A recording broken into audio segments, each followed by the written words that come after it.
자, 그럼 이제 이렇게 생성형 AI가 일상생활 속에도 많이 들어와 있고, 또 이런 기술의 발전에서도 자율성을 띈 AI를 만들려는 연구까지도 계속 가고 있는데, 그러면 지금 시점에서 뭐 모르겠어, 뭐 학술적으로 그렇게 막 뛰어난 것까지 모르겠지만 당장 그럼 나는 어떻게 좀 준비를 하고 활용을 해야 될까? 그게 이제 사실 여러분들이 오늘 특강에서 많이 얻어갈 부분인 것 같은데,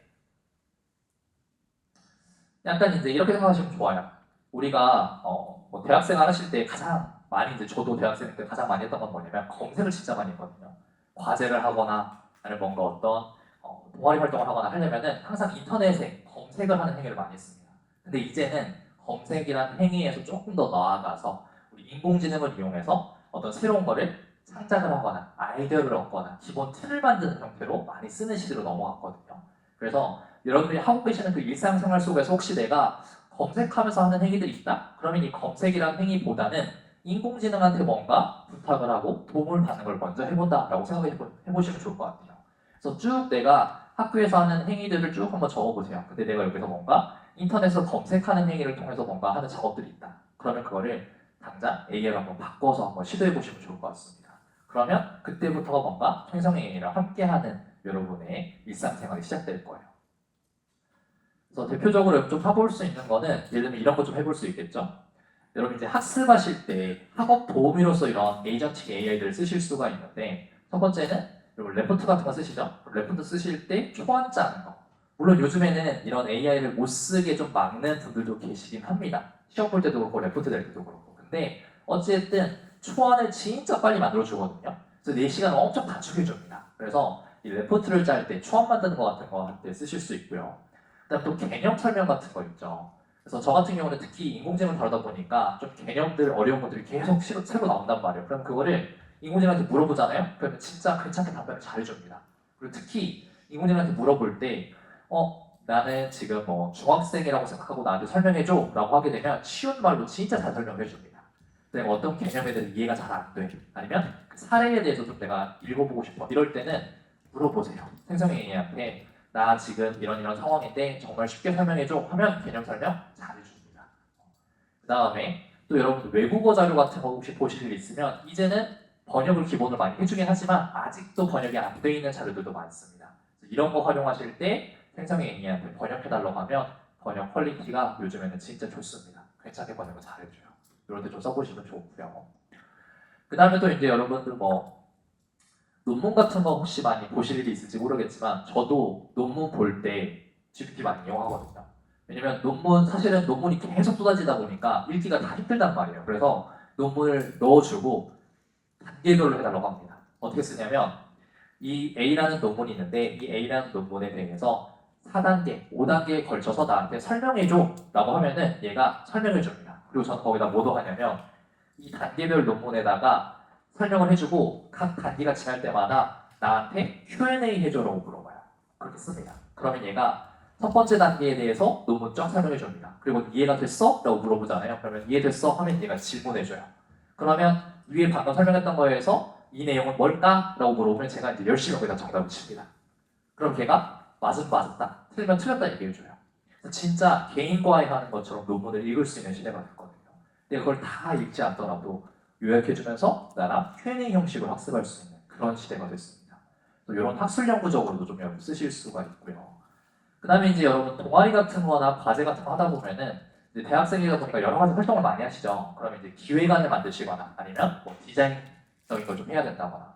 그래서 아까 말씀드렸듯이 모든 사람의 능력의 평준화라고 그랬죠.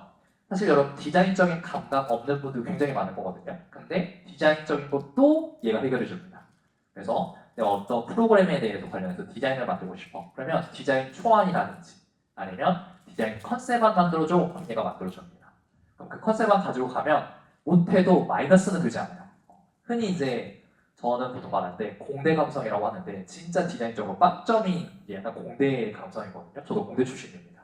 근데 GPT한테 물어보면 그 공대 감성까지는 안 가요. 마이너스까지는 안 갑니다. 제로, 기본 그라운드까지 가거든요. 그런 디자인적인 것도 물어보시면 GPT가 도움을 많이 줍니다.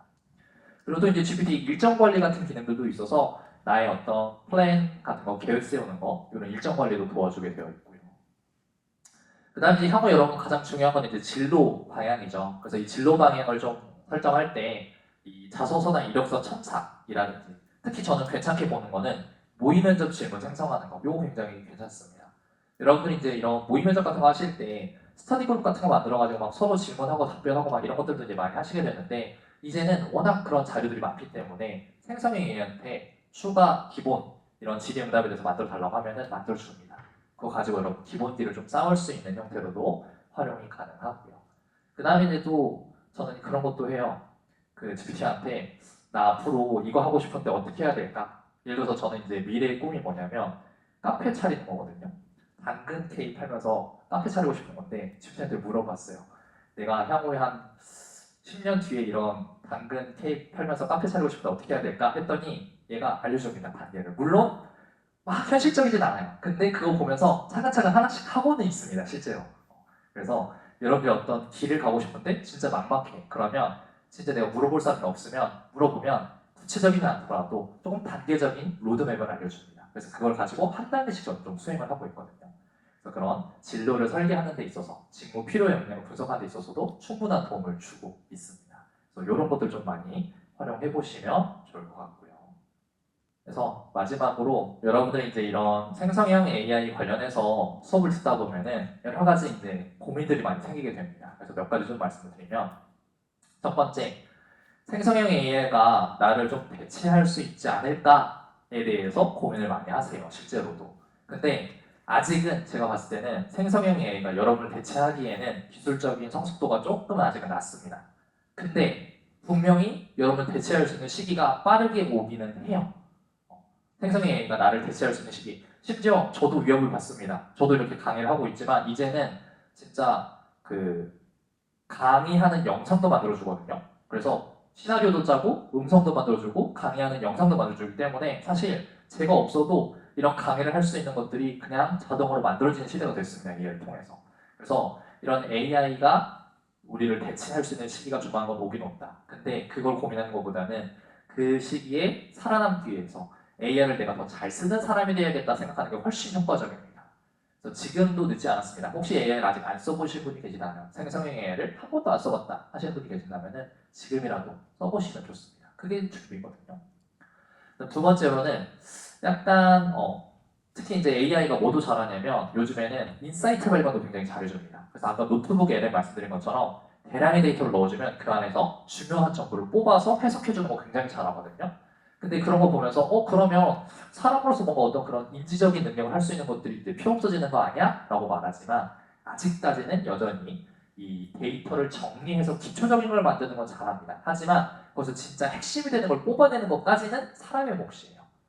그래서 아직은 거기 영역에 사람의 몫이기 때문에 아까 설명드린 것처럼 기본 100 중에서 80은 인공지능의 도움을 받되 나머지 20 사람이 할 수 있는 영역을 더 잘할 수 있게 거기에 시간을 더 잘 투자할 수 있게 도움을 주는 도구다라고 생각을 하시고 그 20% 영역을 발전시키는데 여러분의 시간을 많이 할애하시면 좋을 것 같습니다. 다음 세 번째는 생성형 AI는 모든 데이터를 다 알고 있는가라는 건데 모릅니다. 여러분 생성형 AI가 마치 모든 걸 다 알고 있는 것 같지만 사실은 가장 주의하셔야 될 거는 거짓된 정보를 내뱉는 거. 이걸 주의하셔야 되거든요. 생성형 AI가 말하는 게 다 진짜라고 믿으시면 안 됩니다. 그래서 항상 비판적인 사고를 가지고 얘가 내주는 그 결과물이 틀릴 수도 있다는 걸 알고 검증을 하는 그런 자세를 가지시는 게 좋습니다. 맹신론적으로 믿는 제스처는 별로 좋지 않아요. 특히 여러분 만약에 뭐 과제 레포트 같은 거 낸다 했을 때 최근에 좀 논란이 있었죠. 혹시 뉴스 보신 적 있나요? 어떤 과제를 내는데 한 분이 그 레포트 내는 그 초안을 PDF로 냈는데 그 PDF에다가 흰색 글씨로 엉뚱한 얘기를 써놨어요. 그랬더니 거기 그 수업을 들었던 친구들이 그 PDF를 다 업로드했더니 GPT는 그 흰색 글씨를 인식을 해서 레포트 내용이 다 엉뚱하게 나오는 거예요. 그래서 그런 걸 좀 걸려들 정도로 사람이 진짜 이걸 신뢰하다 보면은 검증을 안 하거든요. 그래서 꼭 검증한 그런 비판적인 태도를 꼭 가지시는 게 좋고요. 마지막으로 이제 생성형 AI가 초반에는 써보시면은 신기하다 하면서 결과물이 잘 나온 것처럼 보이거든요. 근데 막상 하나씩 까다 보면은 결과물이 생각보다 조금 애매한 경우들이 많습니다. 그래서 한 번에 뭔가 좋은 결과물을 내려고 노력하지 마시고 여러 번 피드백한다라고 생각하시면 됩니다. 그래서 AI를 어떻게 생각하면 되냐면 나 말고 나를 도와주는 개인 교수다. 나를 도와주는 개인 교수가 있어서 얘한테 계속 내가 여러 번 지식 대시하는 형태로 좀 활용을 해야겠다라고 생각하시면 됩니다. 한 번에 뭔가 결과물을 좋은 걸 바라지 말고 계속 피드백을 주면서 개선해와 개선해와 개선해와 하는 형태로 활용을 하시면 더 좋은 결과물을 받으실 수가 있을 겁니다.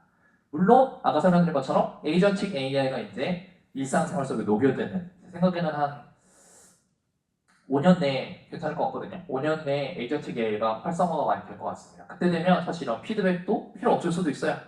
자기가 스스로 알아서 해오니까. 근데 이제 그 전까지는 생성형 AI를 쓰실 때 이렇게 피드백을 하면서 좀 활용하시면 좋을 것 같습니다.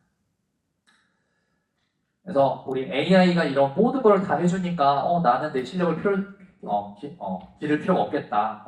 AI가 날 대체한다. 이런 생각을 하지 마시고 항상 비판적인 사고를 가지고 내 AI가 내가 시간을 소모하는 그 부분을 보완해준다. 좀 아깝게 시간을 낭비하는 부분들을 얘가 보완해주고 내가 더 집중할 수 있는 거에 도움을 준다라는 마인드를 가지고 AI를 활용해 보시면 좋을 것 같습니다. 그래서 오늘 특강 끝나시게 되면 바로 AI 한번 하나라도 설치 한번 해보시면서 활용해 보시면 좋을 것 같습니다.